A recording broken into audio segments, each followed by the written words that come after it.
What if the people you love most are quietly killing your dreams? Here's the truth that nobody wants to say out loud. Sometimes the relationships we're most grateful for become the anchors we can't afford to carry. Today's conversation is going to make some of you uncomfortable, but if you're serious about your growth, you need to hear this.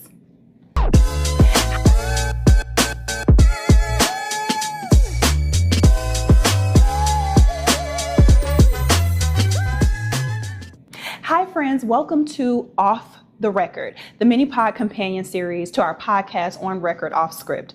I'm Yolanda, and the mini pod is where I share the messy, unfiltered truths behind growth and success. Now, before going further, please do me a huge favor.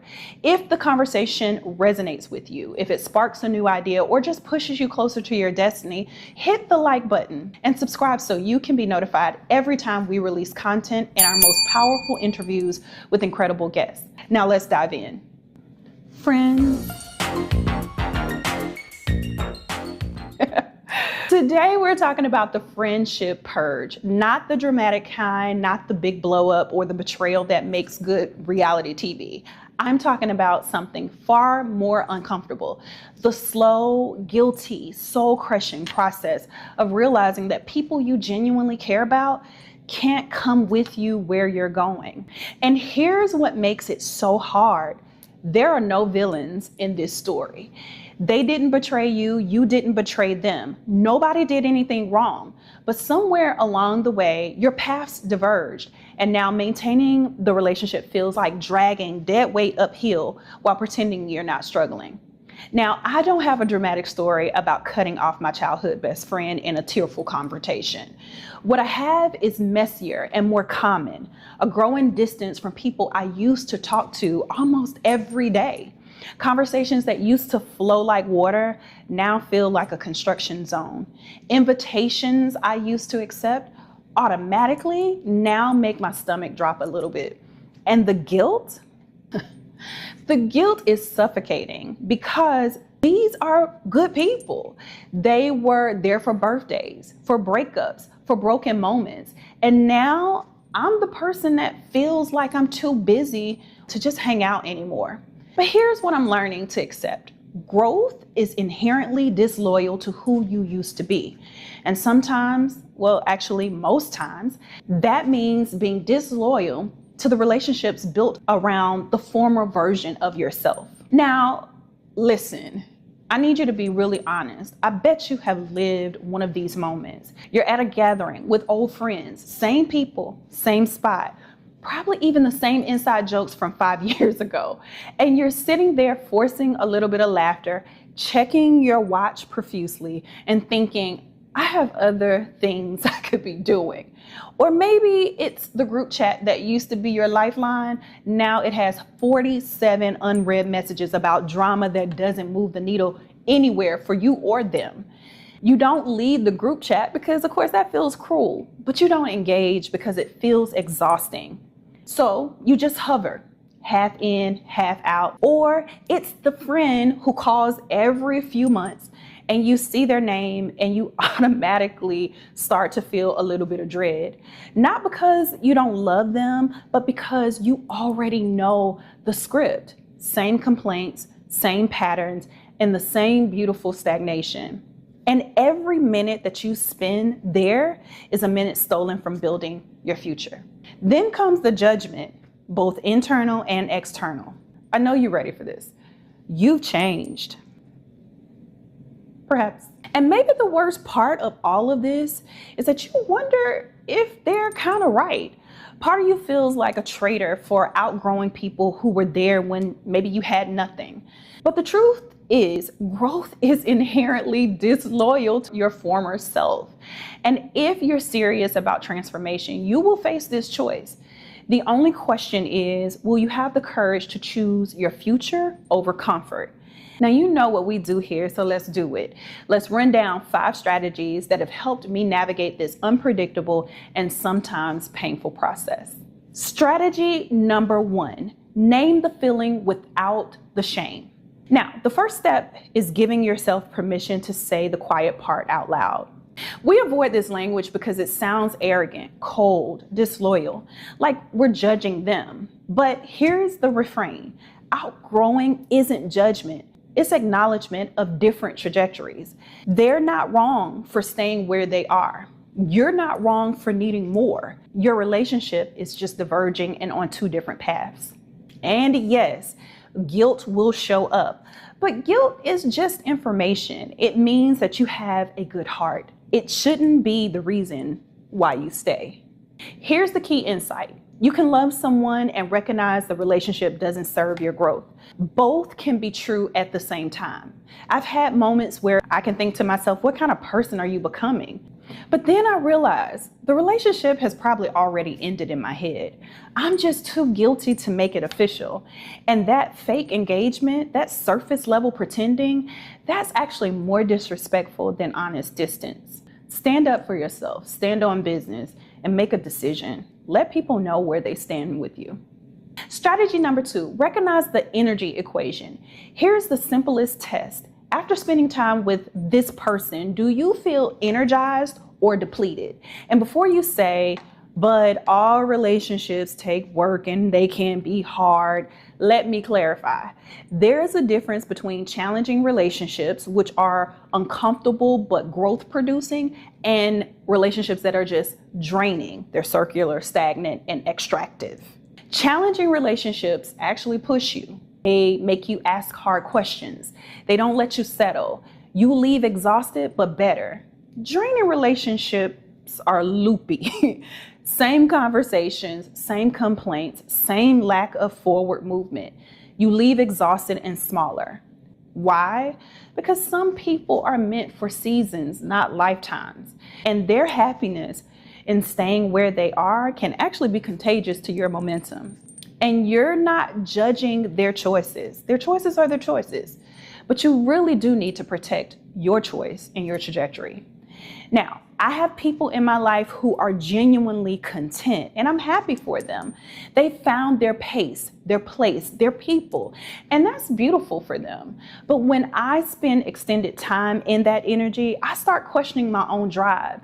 Why am I working so hard? Why can't I just be satisfied?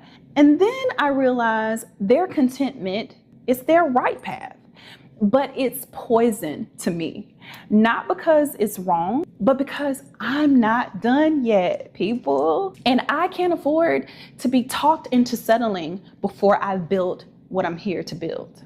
And neither can you. Strategy number 3, the gradual fade is not cowardice. Here's your permission slip, because I know you need one. That's how we roll. You don't owe everyone a dramatic friendship breakup conversation.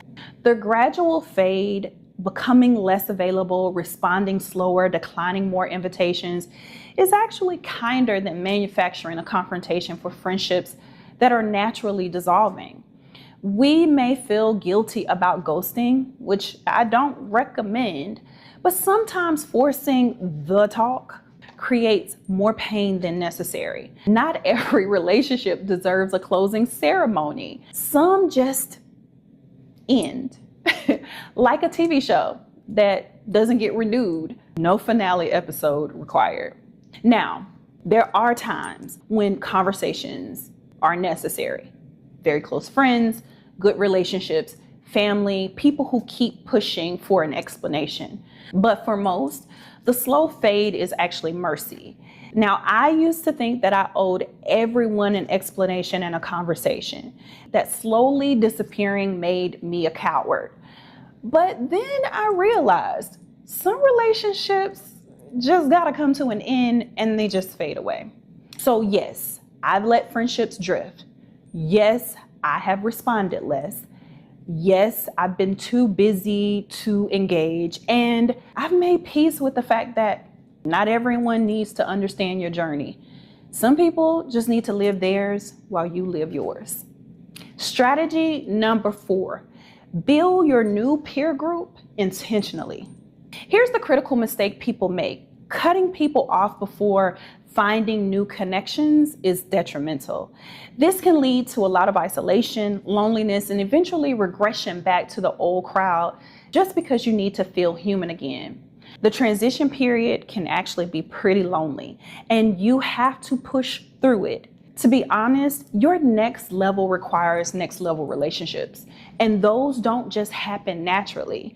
You have to be intentional about it. Dig in a little deeper with your close circle. Attend networking events. Be a part of masterminds. Join an online community. Find a professional organization that you want to be a part of. The hardest part will not be letting go of your old relationships. It will most likely be the 6 months when you might feel uncomfortable and completely alone. That in-between space can be life-shattering. You may even feel tempted to go backward just to feel connected again. But stay intentional. Force yourself to show up to spaces where your future is already waiting for you, even when it's awkward, even when you feel like an outsider. Slowly, I promise you, these people will become your people.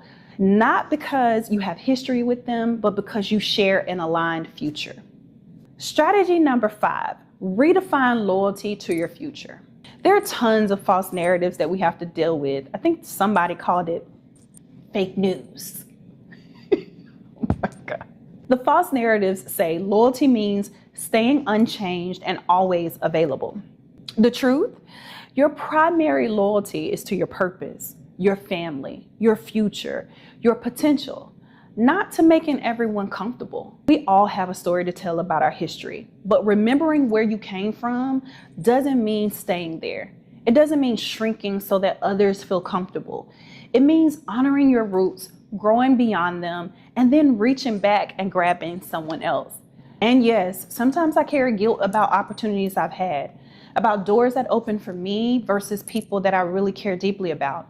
And sometimes that guilt whispers, who are you to move forward when they're still struggling? But here's what I've learned over time. Staying stuck out of solidarity doesn't help them. It just means that we're both stuck. The most impactful thing I can do, you can do, is trying to keep growing, keep building, and eventually creating opportunities where you can pull others up with you. But you can't do that if you're weighed down by misplaced loyalty to a version of yourself that no longer exists. Now, survivor's remorse is real, but remorse, that shouldn't keep you trapped. Here's what I hope you take away from this experience. You are not a bad person for outgrowing relationships. You're not selfish for protecting your energy. You're not disloyal for choosing your future over comfort. Some friendships are meant for a season. Some people are meant to be part of your story, a chapter, but not the whole book. And that's not just okay, it's necessary. Consider today as permission to be intentional about who gets access to your time, to your headspace, and to your energy. You can wish people well from a distance. You can be grateful for them without feeling obligated or forced to do something that no longer fits you. Now let's be clear, and I want to make sure you hear me. You do not have to set yourself on fire to keep other people warm. You don't have to stay small so that others feel comfortable. And for God's sake, you don't have to apologize to anyone for growing. Now, if this episode added value, share it with someone who needs to hear it. Like, subscribe, and hit the notification bell so that you don't miss what's coming. Drop a comment down below. Tell me what resonated with you or what you're struggling with. I read every one of the comments, and your insights help me shape future episodes. Until next time, this is Yolanda reminding you that our most honest moments actually happen off the record.